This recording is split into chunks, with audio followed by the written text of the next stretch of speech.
Francesca Bridgerton had done everything right. She had been a good wife, a devoted countess.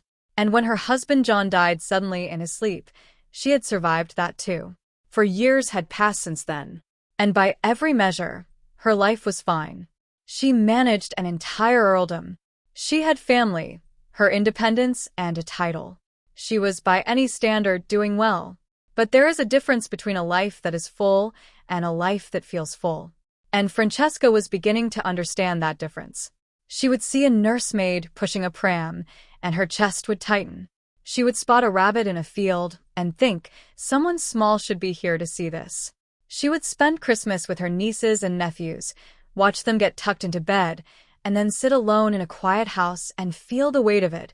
She had been telling herself it was fine to want this. That wanting a child did not mean she had forgotten John. That moving forward was not the same as letting go. But admitting it out loud?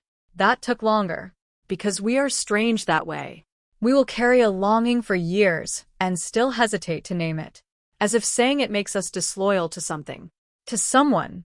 So she sat with it for months. Quietly. Until one cold February morning she looked out the window at Kilmartin, watched snow settle on the branches, and made a decision. She was going to London. She was going to buy bright clothes, blue, not gray. She was done with the colors of mourning. And she was going to find a husband, not for love. She was honest enough with herself about that. But she wanted a family. And she was not going to apologize for that. Later, sitting by the Serpentine in Hyde Park with Michael, she finally said it out loud. Mid-conversation, while watching a nursemaid push a pram. I want a baby.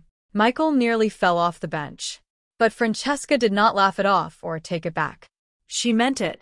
That moment is easy to miss because it is not dramatic. Just a woman sitting by a lake, saying something true. But that is the thing about grief. It does not end with tears.